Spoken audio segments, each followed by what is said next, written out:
Shalom. Apa kabar? Ada sukacita?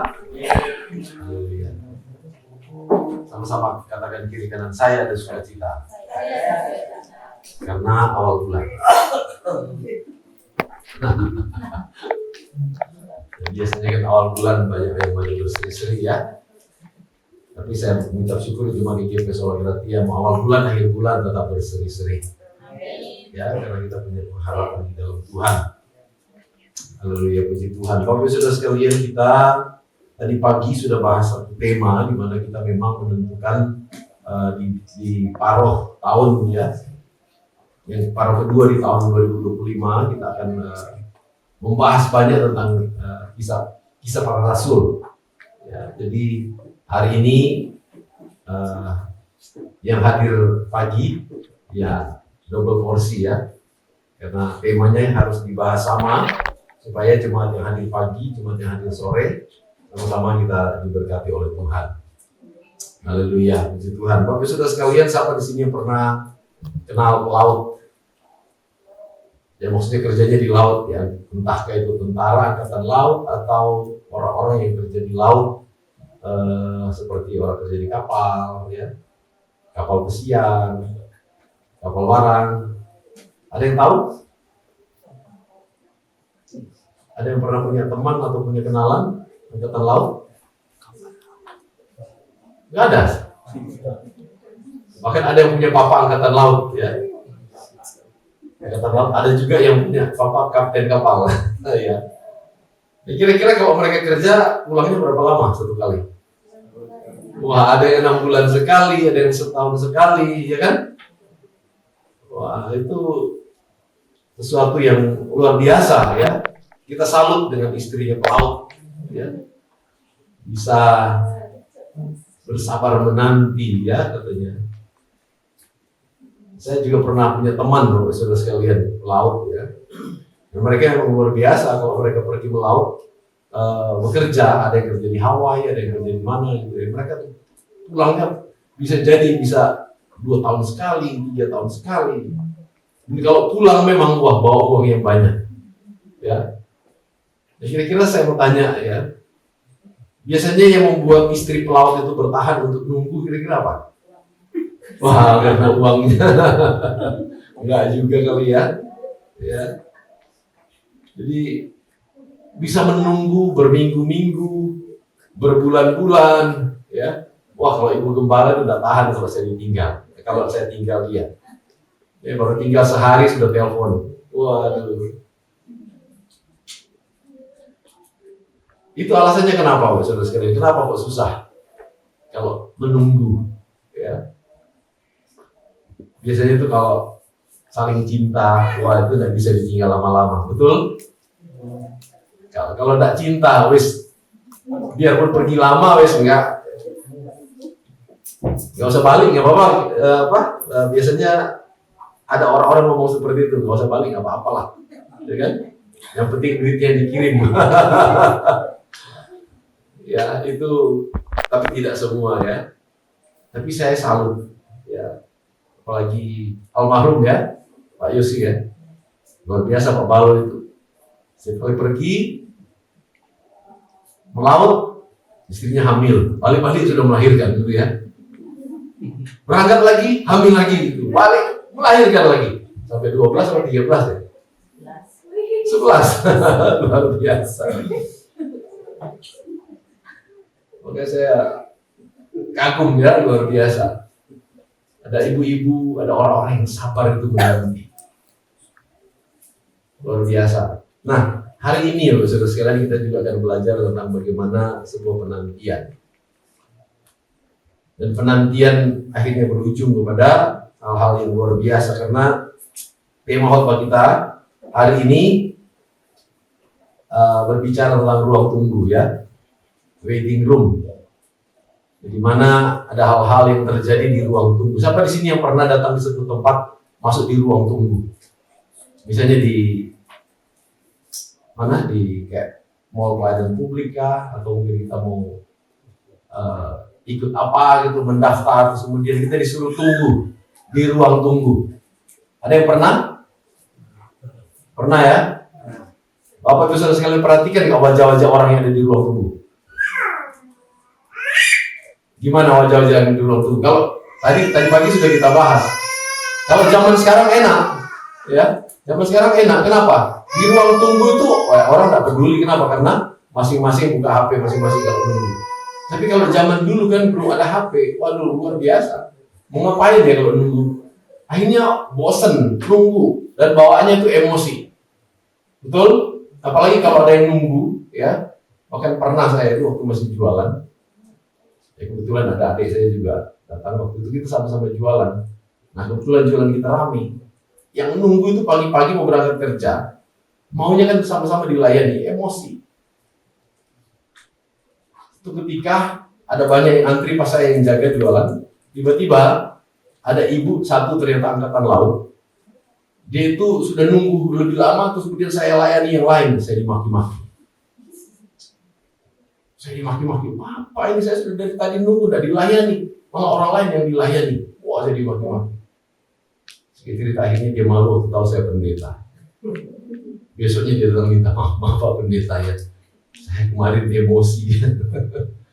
Ya begitulah hal-hal yang terjadi kalau kita itu lagi nunggu. Ya. Ada saja, ya, ada saja yang terjadi. Apalagi di Indonesia, ya terkenal dengan budaya antri itu agak sering dilanggar, ya. Kalau di luar negeri enak, tapi kalau di Indonesia mesti. Tapi puji Tuhan sudah banyak ya yang disiplin. Nunggu giliran. Ada waktunya. Jadi walaupun belum waktunya, kadang-kadang orang itu maksa. Ya. Seperti terjadi di dalam kitab Kisah Para Rasul. Ya, coba kita lihat. Ya, kita baca dulu ayatnya. Kisah Rasul pasal 1.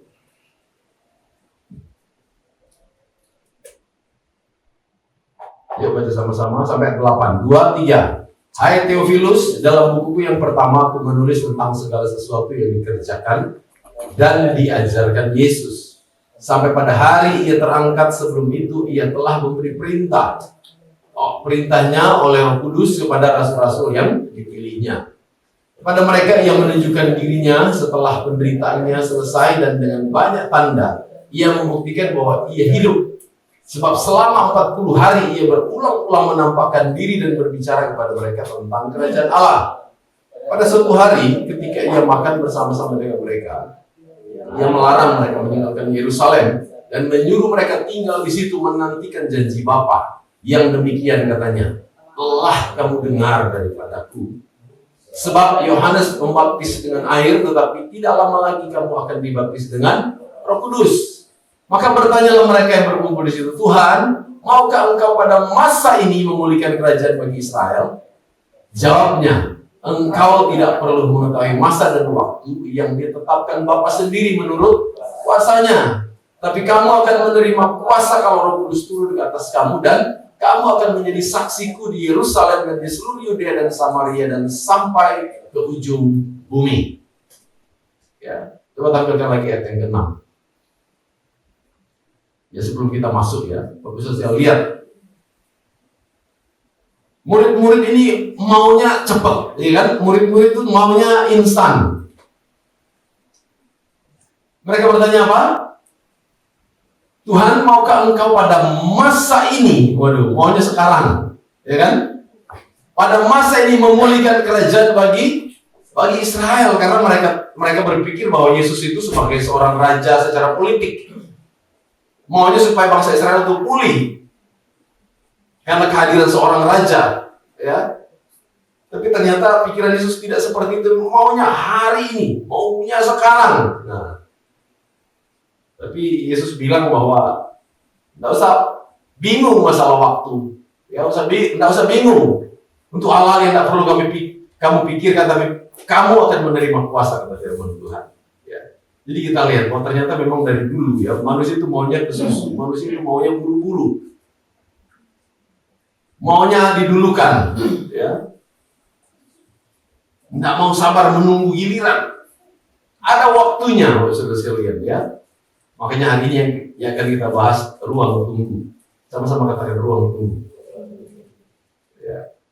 Sebelumnya kita akan awali bahwa kitab Kisah Para Rasul ini memang ditulis oleh seorang yang bernama Lukas. Jadi Lukas itu menulis dua kitab dalam Perjanjian Baru, kitab Lukas sendiri dan kitab Kisah Para Rasul. Yaitu Alkitab sendiri yang mencatat bahwa ternyata memang kenapa Lukas yang menulis Kisah Para Rasul?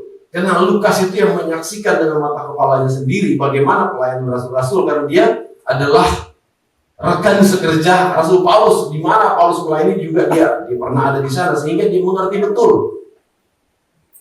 Kemudian Lukas ini mencatat dengan detail karena Lukas ini adalah seorang boleh dikata orang yang terpelajar, karena Lukas ini adalah seorang dokter, ya. Dia adalah seorang dokter yang tentunya pasti punya pendidikan yang mumpuni. Ya, ketika dia menulis kita lihat ada hal-hal yang luar biasa yang dia tulis, dan kemudian menjadi berkat ya bagi kita melihat bagaimana sejarah pelayanan Rasul Paulus, bagaimana tantangan-tantangan di dalam pelayanan. Memang kalau kita lihat Kisah Rasul pasal 1, ya ini adalah masa di mana terjadi yang namanya transisi, ya. Saat Yesus itu naik ke surga, ya, yang tadinya Yesus itu bekerja, yang tadinya Yesus berkarya, dia kontak langsung dengan manusia, tetapi saat itu dia naik ke surga. Nah, sebelum dia naik ke surga, Yesus menjanjikan apa, saudara sekalian? Kita kembali ke ayat 4. Ayo baca ayat 4. Pada suatu hari ketika ia makan bersama-sama dengan mereka, ia apa? Melarang mereka untuk meninggalkan Yerusalem dan apa? Menyuruh mereka tinggal di situ apa? Menantikan janji Bapa. Mereka disuruh kemana? Disuruh ke Yerusalem untuk menantikan janji Bapa. Nah, tetapi di dalam menantikan janji Bapa, mereka itu tidak diam saja, mereka tidak kemudian langsung, oh nanti pas ada di Yerusalem langsung janji itu. Belum, Bapak Saudara sekalian. Itu sekian lama mereka lakukan penantian itu, baru kemudian akhirnya kalau kita lihat di pasal 2 di dalam Kisah Para Rasul, baru kemudian Roh Kudus itu diberikan. Roh Kudus dicurahkan pada hari Pentakosta. Jadi kita lihat, ya mungkin sedikit tadi karena kita sudah sempat singgung, kenapa saya buka tadi awali dengan pertanyaan tentang laut. Kalau kita lihat secara umum, Bapak Saudara sekalian, ya, para ibu-ibu atau para yang mungkin kekasih dari para pelaut itu, kenapa mereka setia menunggu? Karena apa? Ada satu alasan yang paling utama, yaitu apa? Karena apa? CINPA, betul? Makanya kita bilang cinta itu power. Love is a power. Cinta itu kekuatan. Cinta itu bisa menggerakkan. Ya namanya orang kalau cinta, dia pasti kuat untuk menunggu. Betul? Walaupun kadang-kadang yang berjanji untuk disuruh menanti itu kadang-kadang gombal. Betul ya? Manusia kan gitu. Yang tunggu aku ya. Pokoknya yang namanya hubungan kita, laut kan ku seberangi, gunung kan ku daki, kecuali hujan. Kan gitu ya. Cuma gara-gara hujan kadang-kadang, yang hujan ini tidak bisa berangkat, padahal laut kan ku seberangi. Itu kan janji manusia. Tapi kita lihat, Bapak Saudara sekalian, bahwa rata-rata penantian, ya, secara umum kita lihat itu disebabkan karena rasa cinta. Nah, murid-murid Tuhan, ya, ketika mereka itu betul-betul setia menanti, ternyata ada alasannya. Kenapa mereka bisa menanti dengan setia? Kenapa mereka menunggu? Kenapa mereka begitu sabar menunggu?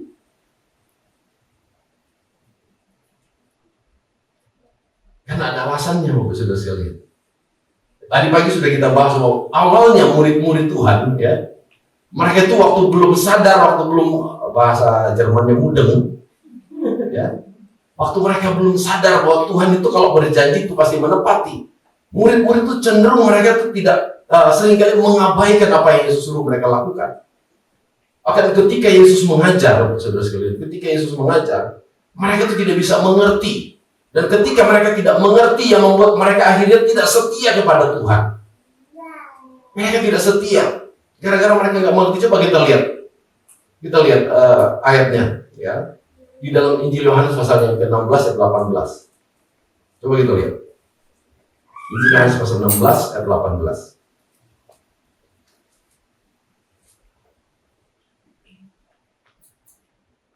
Mulai ayat 16 dulu deh, ya. Mulai ayat 16 dulu, 17 dan 18.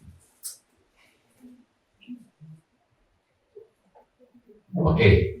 Kita baca sama-sama 1, 2, 3. Tinggal sesaat saja dan kamu tidak melihat aku lagi, dan tinggal sesaat saja pula dan kamu apa? Akan melihat aku. Terus mendengar itu beberapa dari muridnya berkata seorang kepada yang lain, apakah artinya ia berkata kepada kita, tinggal sesaat saja dan kamu tidak melihat aku, dan tinggal sesaat saja pula dan kamu akan melihat aku, dan aku pergi kepada Bapa, ayat 18 tadi. Maka kata mereka, apakah artinya ia berkata, tinggal sesaat saja, kita tidak tahu apa maksudnya. Kira-kira kalau Bapak Ibu Saudara sekalian saya tanya, kira-kira Yesus itu sedang berbicara apa sih tentang hal itu? Kalau kita hari ini, Yesus sedang berbicara apa? Ada yang tahu? Ada yang bisa jawab? Boleh kok, silakan dijawab. Kalau salah nggak masuk neraka. Ayo. Kira-kira Yesus sedang berbicara apa? Tinggal sesaat lagi aku tidak akan ada lagi, tapi tinggal sesaat lagi aku ada dan aku akan pergi kepada Bapa. Sebetulnya itu Yesus sedang berbicara apa? Sebentar lagi dia akan menderita, dan sebentar lagi dia akan mati, sebentar akan mati, sebentar lagi akan bangkit. Itu diajarkan oleh Tuhan berkali-kali, tapi mereka nggak mengerti. Gara-gara mereka nggak mengerti seperti itu, akhirnya ketika Yesus ditangkap, mereka kocar-kacir. Ayo kita lihat buktinya, Markus pasalnya yang ke-8. Markus pasal 8, coba kita lihat. Sebelum kita masuk poinnya. Markus pasal 8 ayat 31. 31, 32. Ini. Baca sama-sama 2, 3. Kemudian mulailah Yesus mengajarkan kepada mereka bahwa Anak Manusia harus menanggung banyak penderitaan dan ditolak oleh tua-tua, imam-imam kepala dan ahli Taurat, lalu dibunuh dan bangkit sesudah 3 hari. Terus hal ini dikatakannya apa? Dengan terus terang kepada Petrus, tetapi Petrus menarik Yesus ke samping dan menegur, dan seterusnya. Jadi ini dikatakan biasanya Yesus itu kalau ngomong dengan perumpamaan, tapi ini Alkitab catat Yesus sampaikan dengan terus terang bahwa dia akan menderita, mati, kemudian bangkit. Ini tadi pasal ke-8 ya. Sekarang pasal 9. Yesus mengajarkan Bapak Saudara. Kita lihat pasalnya ke-9. Kalau kita lihat judul perikopnya, pemberitahuan pertama tentang penderitaan Yesus. Pasal 9 ayat yang ke-30. Kalau nggak salah ya.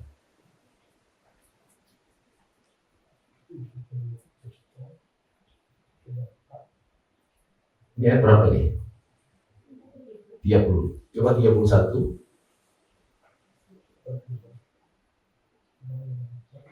Itu. Ayat 30 tadi, terus kemudian sebab ia sedang mengajar murid-muridnya, ia berkata kepada mereka, Anak Manusia akan diserahkan ke dalam tangan manusia dan mereka akan membunuh dia, dan 3 hari sesudah ia dibunuh, ia akan bangkit. Terus ayat 30.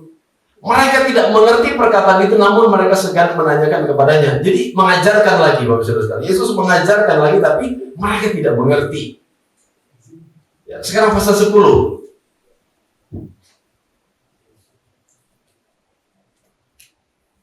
Pasal 10 ayat 32. Yesus dan murid-muridnya sedang dalam perjalanan ke Yerusalem, dan Yesus berjalan di depan. Murid-murid merasa cemas dan juga orang-orang yang mengikuti dia dari belakang merasa takut. Sekali lagi Yesus memanggil 12 muridnya dan ia mulai mengatakan kepada mereka apa yang terjadi atas dirinya. Lanjut. Katanya, sekarang kita pergi ke Yerusalem dan anak manusia akan diserahkan kepada imam-imam kepala dan ahli Taurat, dan mereka akan menjatuhi dia hukuman mati, dan mereka akan menyerahkan dia kepada bangsa-bangsa yang tidak mengenal Allah. Terus 34 mungkin masih ada. Dan ia akan diolok-olok, diludahi, disusah, dibunuh, dan sesudah 3 hari akan bangkit. Nah, ini Yohanes tadi dikatakan Yesus mengajarkan, tapi mereka bilang, apa maksudnya ini? Mereka tidak mengerti. Dan pada akhirnya kita lihat ketika Yesus ditangkap, murid-murid kemana? Lari kocar kacir, lari tunggang langgang, karena mereka tidak mengerti apa yang Yesus katakan. Tetapi, saudara sekalian, kita kembali ke Kisah Rasul pasal 1. Nah, ketika kita kembali ke Kisah Rasul pasal 1, Yesus akhirnya betul-betul membuktikan bahwa dia mati, dia bangkit, dan dia betul-betul naik ke surga. Ya, di depan murid-muridnya mereka akhirnya melihat, wah, ini sesuatu yang luar biasa. Bahwa janji Tuhan, perkataan Tuhan adalah perkataan yang pasti terjadi. Ini yang membuat kemudian akhirnya murid-murid setia menanti-nantikan dia. Ya. Sehingga Alkitab catat waktu Yesus naik ke surga, ya.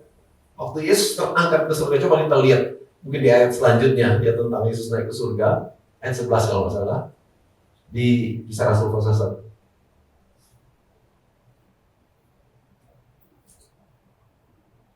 Ya, dan berkata kepada mereka, hai orang-orang Galilea, mengapakah kamu berdiri melihat ke langit? Yesus ini yang terangkat ke surga, meninggalkan kamu akan datang kembali dengan cara yang sama seperti kamu melihat dia naik ke surga. Lanjut, ada lagi di ayat 12 mungkin ya. Maka kembalilah rasul-rasul itu ke Yerusalem dari bukit yang disebut Bukit Zaitun, yang hanya seperjalanan sabat jauhnya dari Yerusalem. Mereka kembali kemana? Ke Yerusalem. Kenapa mereka ke Yerusalem? Karena Yesus menyuruh mereka untuk menantikan dia di Yerusalem. Kali ini murid-murid sudah taat, ya. Mereka betul-betul sudah melihat bukti bahwa Yesus ketika dia ngomong, Yesus betul-betul menepati apa yang dia omongkan. Maka akhirnya mereka itu menanti di Yerusalem. Dan apa yang mereka lakukan di Yerusalem?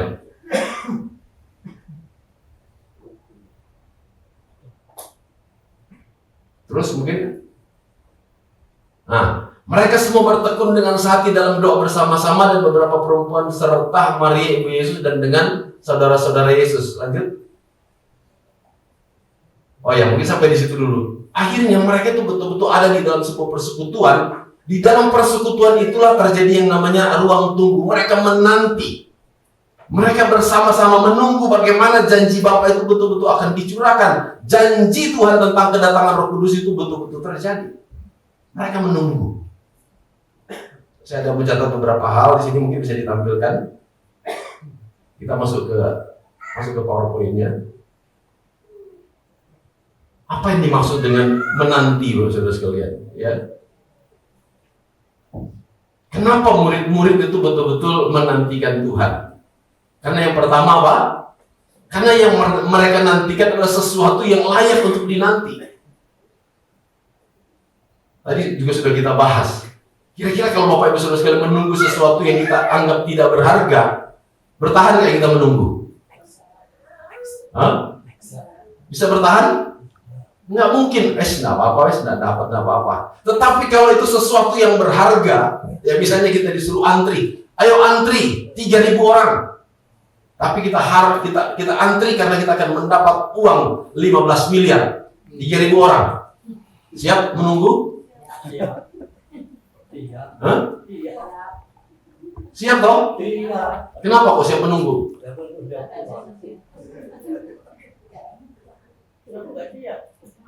Kalau kita disuruh menunggu, kita antri nomor 3.500. Tetapi yang kita akan dapat itu cuma uang 7.500. Siap menunggu?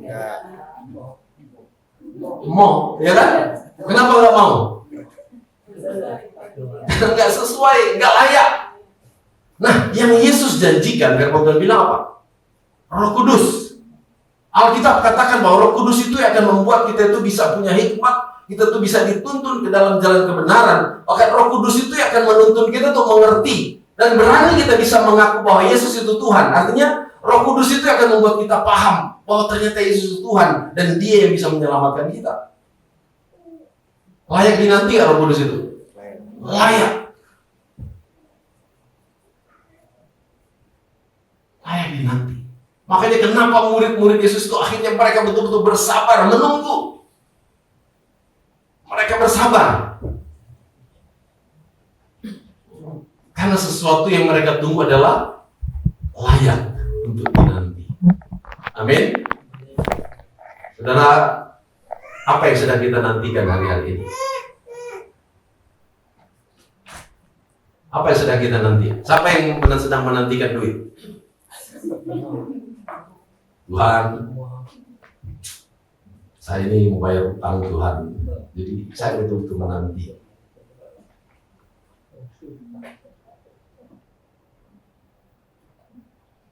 Yang kita nantikan layak nggak untuk kita nantikan? Kalau nggak layak ya sudah nggak usah dinanti lah. Spekulasi aja, mau datang apa, nggak datang nggak apa-apa. Gitu. Tapi kalau itu layak dinantikan, kita harus nantikan, saudara sekalian. Amin. Kalau yang kita nantikan hal-hal yang mungkin ya, yang biasa, yang tidak berguna, ya sudahlah, nggak usah dinanti. Pilih yang utama yang kita harus nantikan. Ya. Alkitab katakan bahwa diberkatilah orang yang ketika kita menantikan Tuhan, kita akan dikasih kekuatan yang baru. Menantikan manusia seringkali kita capek, betul? Menantikan manusia itu capek. Ya, apalagi saya pernah sampaikan bahwa kita ini gembala, kita hamba Tuhan seringkali itu dikasih janji-janji. Ya. Ada banyak orang kadang-kadang kalau lagi susah datang kepada para hamba Tuhan, Pak Gembala, Pak Pendeta, tolong doakan. Lagi susah, nanti kalau berhasil, wah pasti gini, ya kan? Kita dulu pernah kejadian, Pak Gembala tolong doakan usaha. Nanti kalau usahanya maju beli mobil, wah mobilnya bisa dipakai buat pelayanan.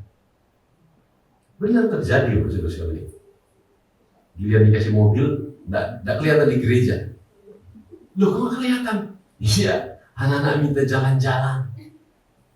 Loh, padahal kan doa untuk minta supaya dikasih mobil bisa buat pelayanan. Makanya seringkali ada teman-teman ngomong, kita ini hamba Tuhan itu seringkali kita dibilang tempat atau perusahaan kita tuh PT Semayanan. Tahu PT Semayanan? Pak Vino tahu ya? Cuma dijanjiin tapi tidak ditepati. Tapi saya percaya jemaat di sini enggak. Amin. Kalau berjanji pasti ditepati. Nah, murid-murid menanti sesuatu yang layak untuk mereka nantikan. Saya percaya waktu selesai kita juga, kenapa kita setia ke gereja? Karena kita menantikan sesuatu yang sangat layak untuk kita nantikan. Apa yang kita nantikan? Kita menantikan kedatangan Tuhan pada kali yang kedua. Ya. Dulu Roh Kudus sudah dicurahkan akhirnya. Ya, ketika murid-murid menanti dengan setia, Roh Kudus betul-betul dicurahkan, dan itu membawa perubahan secara signifikan bagi murid-murid Tuhan. Mereka betul-betul diubahkan dari orang yang pengecut, dari orang yang munafik, dari orang yang tidak baik. Tuhan ubahkan menjadi pribadi yang luar biasa. Jadi kita lihat mereka itu menjadi orang-orang yang berani. Ya, mereka menjadi orang-orang yang betul-betul bekerja keras. Karena Roh Kudus betul-betul dicurahkan. Saya percaya juga Roh Kudus sudah dicurahkan buat setiap kita. Berarti apa yang sedang kita nantikan hari ini? Kita sedang menantikan janji Tuhan. Apa? Janji penyertaan, janji pemeliharaan, janji mukjizat. Ada begitu banyak janji di dalam firman Tuhan, dan kita menanti. Bagaimana caranya menanti? Nantikan dengan pikiran kita bahwa apa yang kita nantikan itu betul-betul dari Tuhan dan itu layak, Bapak Saudara sekalian. Amin. Yang kedua, bisa tampilkan.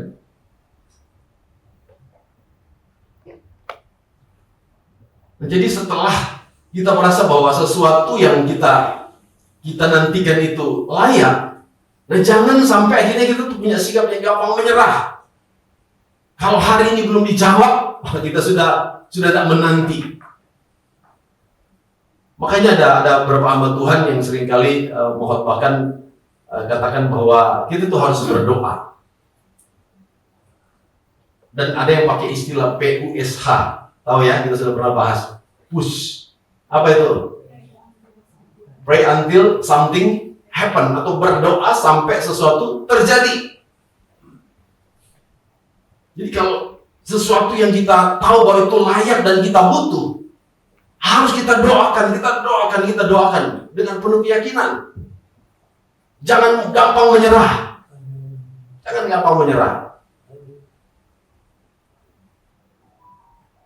Karena kita punya keyakinan, ya. Kita punya pengharapan. Jangan gampang kita menyerah. Makanya Alkitab katakan, tetaplah berdoa. Karena doa itu walaupun sederhana, doa itu pasti ada kuasa. Amin. Saudara, sepersekian detik saat kita berdoa, Tuhan itu bisa lakukan mujizat. Tuhan bisa lakukan mujizat. Beberapa tahun yang lalu, saya mungkin sudah pernah saksikan berkali-kali. Saya waktu itu, saudara-saudara, karena saya merasa bersalah. Jujur, waktu itu saya sudah siapkan pipi saya, entah pipi kanan, entah pipi kiri. Saya siaplah, saya siap ditonjok. Apakah itu uppercut, apakah itu hook kanan atau hook kiri, saya sudah siap. Kenapa? Karena waktu itu tanpa sadar, waktu saya nyetir. Sementara saya nyetir, tiba-tiba penumpang di mobil saya itu semua pada teriak, "Au!" Ternyata kenapa? Karena saya ternyata penyetir sudah ketiduran, dan saya sudah nabrak mobil di depan. Saya lihat mobilnya, waduh, mobilnya penyok berat. Mobil yang saya kendarai waktu itu mobil baru. Nah, pemiliknya itu ada di samping kiri saya dan di belakang saya. Saya waktu itu masih jadi seorang full timer di salah satu gereja. Waktu saya nabrak itu, semua pada bangun, langsung marah-marah, mencak-mencak sama saya. Sudah tahu ngantuk, waduh, saya sudah dihajar di sini, tapi saya mau keluar. Saya juga sudah siap-siap nanti pipi saya yang mana mau ditonjok orang yang ada di depan. Tapi Bapak Saudara, di tengah-tengah kondisi seperti itu, cuma ada dua kata sederhana yang keluar dari mulut saya. Tuhan, tolong. Benar Bapak Saudara sekalian. Doa yang sederhana. Yang saya pikir ya, kalau dia tonjok saya, ya sudahlah, nggak apa-apa, yang penting saya nggak bayar, kan? Tonjok aja lah, karena saya nggak punya uang. Ya kan? Saya keluar, saudara sekalian. Keluar, dia baru lihat wajah saya sudah, waduh, ini orang ini. Karena apa, saudara sekalian? Yang buat saya takut, selain mobilnya itu sudah rusak, saya jenggotnya panjang, saudara sekalian. Aduh, waktu saya turun keluar, saya langsung, waduh Pak, mohon maaf Pak, saya ini habis pelayanan dari Bali, jadi saya kecapean, mau ngerti dia, apa dia ngerti pelayanan, maka pokoknya saya ngomong kayak gitu. Tiba-tiba dia lihat mobilnya, terus lihat wajah saya, kok ngantuk ya? Iya Pak, saya ngantuk, kecapean kayaknya, saya habis pelayanan dari Bali. Soalnya saya itu lagi semangat-semangatnya, bagaimana gak semangat untuk pelayanan di Bali, ya. Semangat karena apa? Karena waktu kami KKR di salah satu gedung di Bali, jadi kami di bawah, di atas, betul di atas, di bawahnya itu ada konser slang. Jadi kami KKR di bawah itu ada slang. Wah, kita rame-rame. Jadi baru pulang semangat-semangatnya, terus kejadian kayak gitu. Ya, akhirnya ya sudah. Dilihat wajah saya, saudara sekalian, Bapak ngantuk ya. Dia bilang, iya Pak, saya mohon maaf. Gini Pak, daripada nanti kejadian lagi yang lebih parah, Bapak sekarang istirahat, kemudian mungkin kalau sudah segar, cuci muka, baru lanjutkan perjalanan. Saya sampai, cuma segini Pak. Dalam hati loh kok nggak ditonjok? Mobilnya rusak loh, belakangnya tuh hancur belakangnya. Karena saya kan sudah ketiduran ternyata waktunya itu. Nggak minta ganti rugi. Sampai saya tuh bingung. Kok bisa ya? Coba kita yang ditabrak, walaupun pendeta mungkin bisa mencak-mencak kita. Ya kan? Minimal ganti rugi. Bemper saya rusak, ganti 20 juta. Tapi ini enggak loh. Padahal doanya cuma pendek loh. Tuhan, tolong. Wow, saya bilang. Kita kadang-kadang cuma mungkin motor keserempet gitu. Itu sudah mencak-mencak. Saya sampai, cara Tuhan ajaib. Saya berpikir jangan-jangan waktu dia lihat muka saya, Tuhan langsung ubahkan muka saya menjadi muka yang betul-betul perlu dikasihani. Padahal saya ngomongnya biasa kok, saudara-saudara. Iya, saya ngantuk. Seperti itu. Jadi Tuhan, ya Tuhan yang kita sembah dengan Tuhan itu bisa melakukan, dia bisa membalikkan keadaan. Jauh daripada apa yang bisa kita pikirkan, dia bisa lakukan. Asalkan kita sungguh-sungguh menantikan dia. Ya. Doanya sederhana. Saya sudah pasrah. Silakan mau ditempeleng kan, mau ditonjok silakan.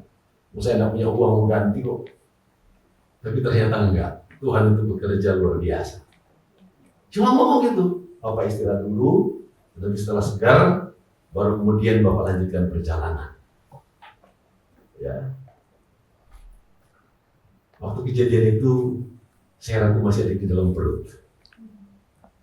Ternyata waktu pulang dari Bali, istri saya hamil, ternyata baru tahu. Ya. Itu kejadian yang sungguh-sungguh sangat meneguhkan iman saya. Bahwa doa kita walaupun sederhana itu Tuhan tahu. Teruslah berdoa, amin. Jangan sampai berhenti berdoa. Karena di ruang tunggu itu, doa itu yang terus dinaikkan. Ruang tunggu berbicara adalah doa yang terus menerus, doa yang tidak ada henti-hentinya. Pengharapan yang terus. Jangan sampai kita kehilangan pengharapan. Bisa bilang amin, saudara sekalian. Kalau manusia kita berharap kepada manusia ya sudahlah. Ya seringkali kita kecewa kepada manusia. Tapi pengharapan kita kepada Tuhan tidak pernah mengecewakan. Amin. Karena Tuhan kalau berjanji Tuhan pasti menepati. Tidak seperti manusia kan? Kalau manusia seringkali gombal untuk janjinya. Makanya tadi pagi saya menghimbau supaya sering-seringlah kita menyanyi lagu. Janjimu seperti fajar pagi hari. Kalau kita menyanyi seperti itu kita yakin, wah janji Tuhan itu pasti terjadi. Karena setiap jam 6 pagi pasti matahari itu pasti muncul dari sebelah timur. Betul? Setiap jam 12 matahari itu ada di atas kepala kita. Sama seperti janji Tuhan. Selalu pasti muncul. Entah kapan waktunya. Amin? Tidak seperti manusia. Kan? Manusia makanya seringkali kalau ketemu orang yang tidak menepati janji, ingat lagunya Napa Melkisedek atau lagunya siapa? Kau yang mulai, kau yang mengakhiri, kau yang berjanji, kau yang mengakhiri, mengingkari. Mau terus berdoa, saudara sekalian? Mau terus berharap sama Tuhan? Jadi di ruang tunggu, jangan kita cuma diem. Karena kalau orang cuma diem toh, nggak melakukan apa-apa, ya itu akan gampang sekali celah masuk. Iblis itu datang. Wes tako, kamu ini sudah berdoa. Ngapain berdoa terus? Sudah berdoa, sudah nyumbang gereja, tapi lihat usahamu bangkrut. Sudah berdoa, sudah gini-gini, tapi lihat pertolongan Tuhan tidak datang. Wes melo aku, nandi, Gunung Kawi. Gunung Kawi cuma ayam satu, ayam putih. Terus kemudian apa? Baca mantra. Wes, 14-an ini. Bisakah diberkati lewat itu? Ada orang yang diberkati oleh saudara sekalian. Karena ya iblis juga ada kuasa. Ya. Firman Tuhan bilang, Sementara ini dunia dikuasakan kepada si jahat. 1 Yohanes 5 ayat 19. Tapi rezeki atau berkat yang didapat dari kuasa kegelapan, orang bilang apa istilahnya itu? Kalau berkat dari setan dimakan iblis nanti. Betul? Seringkali orang-orang itu ketika sudah tidak sabar nanti, rasanya doa ini sudah ada dijawab, kemudian cari jalan keluar lain. Justru semakin kita cari jalan keluar lain, kita semakin tersesat. Tapi kalau kita dalam penantian di ruang tunggu, tetaplah berdoa dan tetap punya keyakinan. Yakin Tuhan pasti tolong. Amin.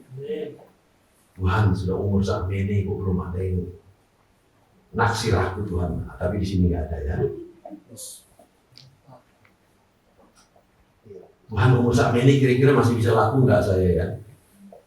Oh jangan salah saudara sekalian. Saya punya teman waktu di sekolah Alkitab umur 55. Orang-orang semua sudah tidak mengira. Ini cewek kalau sudah umur 55 kan, waduh rasanya gimana gitu, ya kan? Tapi suatu hal yang mengagetkan, tiba-tiba saya dapat undangan. Duh, siapa yang mau menikah? Loh ternyata ini teman saya umur 55.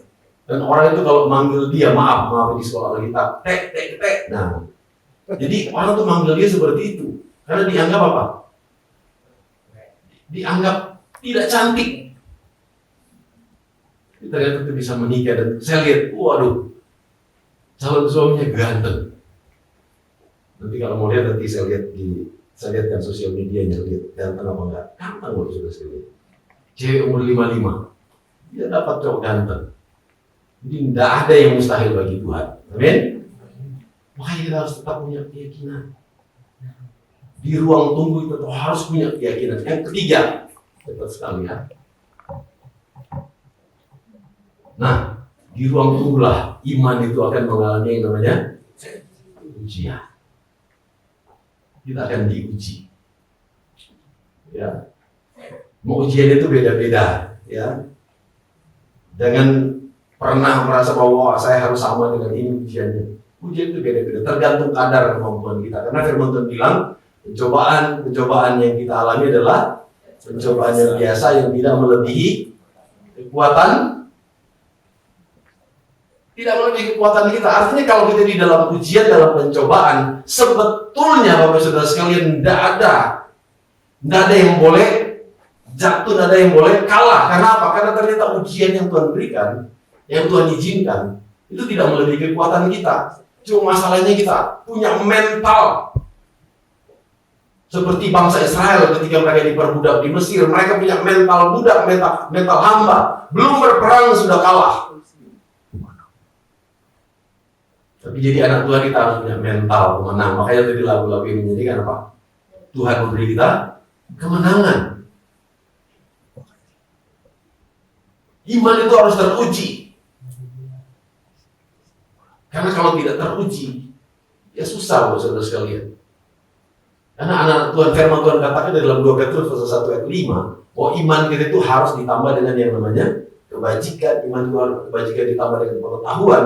Artinya iman kita itu harus bertumbuh. Kita harus semakin lama semakin dewasa. Nah, bagaimana untuk mendewasakan kita? Kita harus melalui yang namanya ujian.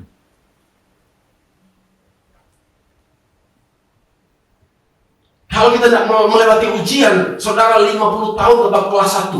Mau? Sekolah, umur piro? 24. Kelas berapa? Kelas 2 SD. Loh kenapa? Nggak pernah mau ikut ujian. Kalau mau naik kelas berarti harus ikut ujian. Bapak Ibu Saudara sekarang kelas berapa? Level rohani kita sekarang kelas berapa? Aku wis lulus. Siapa yang pernah mengalami ujian katakan amin. Lulus nggak? Mungkin masih ada, terus masih, karena ujian kehidupan itu sampai akhir, betul? Ujian kehidupan itu tidak akan berakhir sampai kita ke Balikpapan. Betul? Kalau sudah di balik papan, ujian itu sudah berhenti. Supaya kita naik level harus ikut ujian. Iman yang teruji di ruang tunggu kita harus betul-betul perhatikan. Perhatikan. Saat kita mengalami ujian, sadari bahwa saya ini sedang dibuat Tuhan untuk naik kelas. Ya. Kalau ternyata ujian itu untuk membuat kita itu naik kelas. Jadi jangan salah sangka dengan ujian, jangan salah sangka dengan masalah. Karena masalah itu akan membuat kita naik kelas. Biasanya orang mau ditentukan lulus SMA itu harus melalui apa? Orang itu harus lulus itu jadi pegawai negeri ketika melewati yang namanya ada ujian. Saat tidak diuji, bersabarlah karena kita masih ada di ruang tunggu. Ada waktunya, giliran kita untuk mengalami janji Tuhan. Amin, Bapak Saudara sekalian. Lanjut, yang terakhir.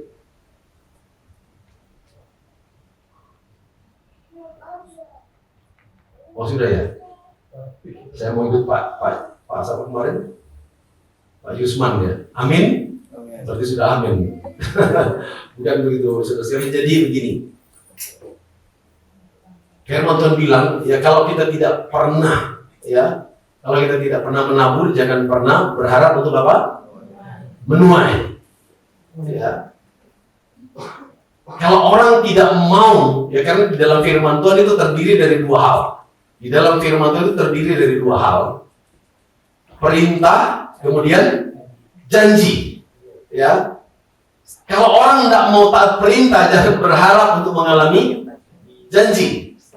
Nah, kalau kita mau mengalami janji, kita mau mengalami bagaimana Tuhan itu melakukan karya dan juga mujizat-mujizatnya, kita harus taat kepada perintah. Amin, Bapak Saudara sekalian. Nah, perintah Tuhan ada dua hal juga.